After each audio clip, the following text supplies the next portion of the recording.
Good day everyone, I'm Gila Tagan and I will discuss about gender. What is gender? So, gender refers to the attitudes, feelings, and behaviors that a given culture associates with a person's biological sex. The concept of gender was first developed by Il Matthews in 1984 in her study of the construction of femininity. According to him, the concept of gender gives recognition to the fact that every known society distinguishes between men and women. Therefore, the term or concept of gender is a systematic way of understanding men and women socially and the patterning of relationship between them. The concept of gender helps to study the differences and behaviors between men and women and to analyze the basis of these differences as basically biological or as social construction by the society. The sex and gender are interchangeable and have no difference in meaning the term sex and gender.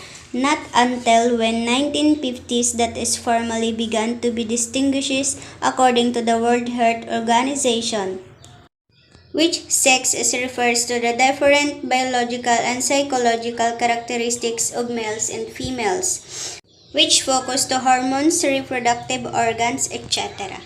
So kapag sinabing sex, ito ay tumutukoy sa ating kasarian kung tayo ba ay lalaki o babae.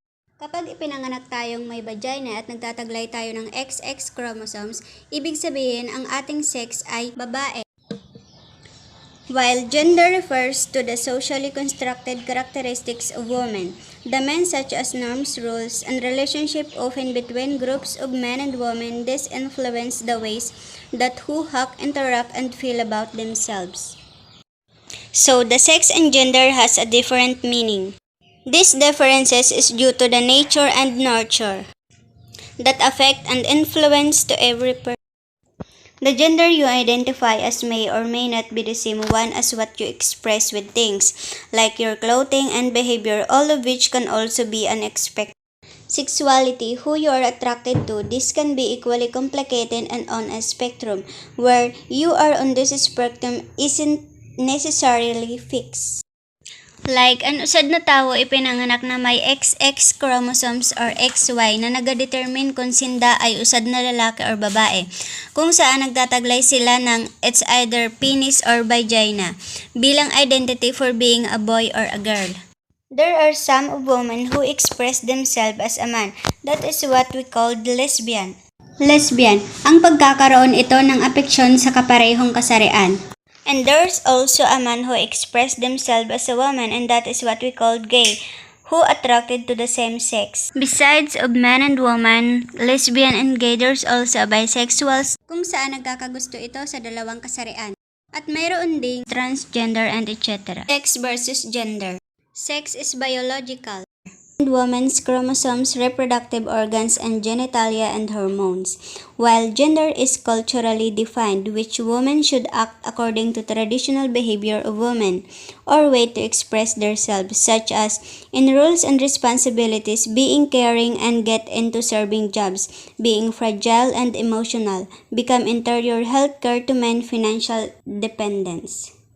And in gender, man should also act according to his sex, that he think he's a boy, which he should be construction defense, risk-taking, aggression, higher workforce participation, financial autonomy. This is the views of each man and woman to their gender with accordance to the culture influences. For dimensions of gender, the biological sex, gender identity, gender expression, and sex orientation. Biological sex. The classification of a person as a male or female at birth, usually based on the appearance of their external genitals. Gender identity. This is the sense that one is a male or female, or a man or a woman. The gender expression is a person's presentation including physical appearance, clothing, choice, and behavior of being masculine or feminine. Femininity is that the girl are known to be passive, emotional, home-oriented, etc., while being masculinity or a male or being masculine known to be strong, rarely cry, decisive, cruel, etc. Sexual orientation. This refers to a person's attraction to others based on gender, male or female, or both in general. We perceive gender based on their genitals. In other words, if one was worth of penis, he should think He is a boy. He should behave masculine, wearing t-shirts and pants, and he's attracted to a girl. If one was born as a girl, he should also think she's a girl, and she's behaved feminine, wearing skirts and dresses, and she's surely attracted to guys. Therefore, gender shapes who we are.